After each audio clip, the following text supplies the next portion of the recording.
അടുത്ത ശനിയാഴ്ച ഡൽഹിയിൽ അതിനിർണായക യോഗം ചേരുകയാണ് കോൺഗ്രസ് പാർട്ടി. കേരളത്തിലെ ചില കാര്യങ്ങളിൽ അന്തിമ തീരുമാനമെടുക്കുവാനാണ് യോഗം. വെള്ളിയാഴ്ച വിദേശത്തു നിന്നും രാഹുൽ മടങ്ങിയെത്തിയാൽ പിറ്റേന്ന് തന്നെ യോഗം ചേർന്നേക്കുമെന്നാണ് ലഭിക്കുന്ന വിവരം. KPCC പ്രസിഡന്റ് പദവിയിലേക്ക് നിലവിൽ 2 പേരുകളാണ് ഉയർന്നു നിൽക്കുന്നത്. അതിൽ ഒറ്റ പേരിലേക്ക് എത്തുവാനാണ് രാഹുലിനായി കാത്തിരിക്കുന്നത്. ഹൈക്കമാൻഡ് തീരുമാനം രാഹുലിനെ അറിയിക്കും. പിന്നാലെ പ്രഖ്യാപനം. KPCC പ്രസിഡന്റിനെ മാത്രമല്ല 7 DCC പ്രസിഡന്റുമാരെ കൂടി പ്രഖ്യാപിക്കേണ്ടതുണ്ട്. ആകെ 8 പേരുടെ പേരുകളാണ് പ്രഖ്യാപനത്തിനായി കാത്തിരിക്കുന്നത്. പുതിയ സർക്കാർ അധികാരത്തിലെത്തിയിട്ട് മാസം 1 പിന്നിട്ടു. ഇതുവരെ KPCC പ്രസിഡന്റിനെ നിയമിക്കാൻ സാധിക്കാത്തത് അണികൾക്കിടയിൽ വലിയ എതിർപ്പിന് ഇടയാക്കിയിട്ടുണ്ട്. നിലവിൽ നാഥനില്ലാ കളരിയായി KPCC മാറിക്കഴിഞ്ഞു.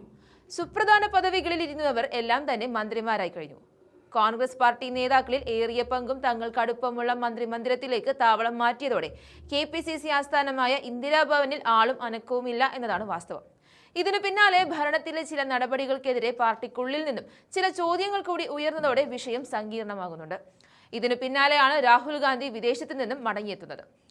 അസംതൃപ്തർ രാഹുലിനെ നേരിട്ട് കണ്ട് ഒരുപക്ഷെ പരാതി അറിയിച്ചേക്കാം. സംസ്ഥാന സർക്കാരും പാർട്ടിയും തമ്മിലുള്ള ഏകോപനം ശക്തമാക്കുവാൻ കഴിഞ്ഞ KPCC യോഗം സമിതി രൂപീകരിക്കാൻ തീരുമാനിച്ചില്ലെങ്കിലും 3 ആഴ്ച പിന്നിട്ടിട്ടും ഘടന സംബന്ധിച്ച് ചർച്ച തുടങ്ങിയിട്ടില്ല. എന്തായാലും KPCC ആസ്ഥാനം ഏറെക്കുറെ അനാഥമായി കഴിഞ്ഞു. മന്ത്രി തിരക്കുകൾക്കിടെ പ്രസിഡന്റ് സണ്ണി ജോസഫ് അവിടെ ചില ദിവസങ്ങളിൽ വന്നു പോകാറുണ്ട്. പാർട്ടി കാര്യങ്ങളും അദ്ദേഹം മന്ത്രിമന്ദിരത്തിലിരുന്നാണ് ചെയ്യുന്നത്. സർക്കാരിലെ വിവിധ പദവികൾ ആഗ്രഹിക്കുന്നവർ പാർട്ടിയുടെ പിന്തുണ കൂടി തേടി ഓഫീസിലേക്ക് കൂട്ടത്തോടെ എത്തുന്നുണ്ട്. മന്ത്രിമാരുടെ പേഴ്സണൽ സ്റ്റാഫ് നിയമനത്തിൽ പാർട്ടിക്ക് റോളില്ലായിരുന്നു. അതിനായുള്ള മാർഗരേഖ പേരിന് പോലും തയ്യാറാക്കാൻ പാർട്ടി മെനക്കെട്ടില്ല. മറ്റു രാഷ്ട്രീയ പശ്ചാത്തലമുള്ളവർ സ്റ്റാഫിൽ കയറി കൂടുന്നെന്ന പരാതികൾ ഉയരുകയും ചെയ്തതോടെ കളി കൈവിടുകയായിരുന്നു. അഭിഭാഷക നിയമനത്തിൽ അടക്കം സമാനമായ പരാതികളുണ്ട്. മന്ത്രിയായപ്പോൾ തന്നെ ഒഴിയാനുള്ള സന്നദ്ധത സണ്ണി ജോസഫ് AICCയെ അറിയിച്ചിരുന്നു. പിൻഗാമിയാകാൻ 1 ഡസനോളം പേർ രംഗത്തുണ്ട്. അതിൽ നിന്നാണ് 2 പേരുടെ ചുരുക്കപ്പട്ടിക തയ്യാറാക്കിയിരിക്കുന്നത്. പട്ടികയുടെ പുറത്തു നിൽക്കുന്നവർ തങ്ങളുടെ അർഹത ഹൈക്കമാൻഡിനെ നേരിട്ട് ബോധ്യപ്പെടുത്താനും ശ്രമിക്കുന്നുണ്ട്.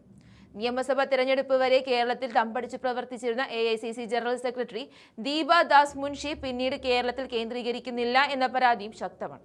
AICC സംഘടനാകാര്യ ജനറൽ സെക്രട്ടറി KC വേണുഗോപാലും കേരളത്തിലെ ഈ സംഘടനാ കാര്യങ്ങൾ പരിഹരിക്കാനുള്ള മുൻകൈയെടുത്തിട്ടുമില്ല.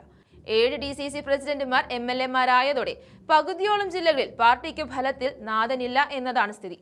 ആക്ടിംഗ് DCC പ്രസിഡന്റ് ആയിരുന്നയാൾ MLA കൂടിയായി മാറിയ തിരുവനന്തപുരത്ത് പുതിയ മുഖ്യമന്ത്രിക്ക് ഇതുവരെ പാർട്ടിയുടെ വക സ്വീകരണം പോലും നൽകാൻ സാധിക്കാത്തത് പോരായ്മ തന്നെയാണ്. പ്രസിഡന്റ് പദത്തിൽ സണ്ണി ജോസഫിനെ സഹായിച്ചിരുന്ന വർക്കിംഗ് പ്രസിഡന്റുമാരായ AP അനിൽകുമാറും PC വിഷ്ണുനാഥും മന്ത്രിമാരായതിനു പിന്നാലെ പാർട്ടി കാര്യങ്ങളിൽ നിന്നും പൂർണ്ണമായും വിട്ടുനിൽക്കുകയാണ്. യൂത്ത് കോൺഗ്രസ് പ്രസിഡന്റ് പദം കൂടി വഹിക്കുന്നതിനാൽ മന്ത്രിയായ OJ ജനീഷിന് PSCക്കെതിരെ പരസ്യമായി പ്രസ്താവന ഇറക്കേണ്ടി വന്നത് പോരായ്മയാണെന്നും ചൂണ്ടിക്കാണിക്കപ്പെടുന്നുണ്ട്.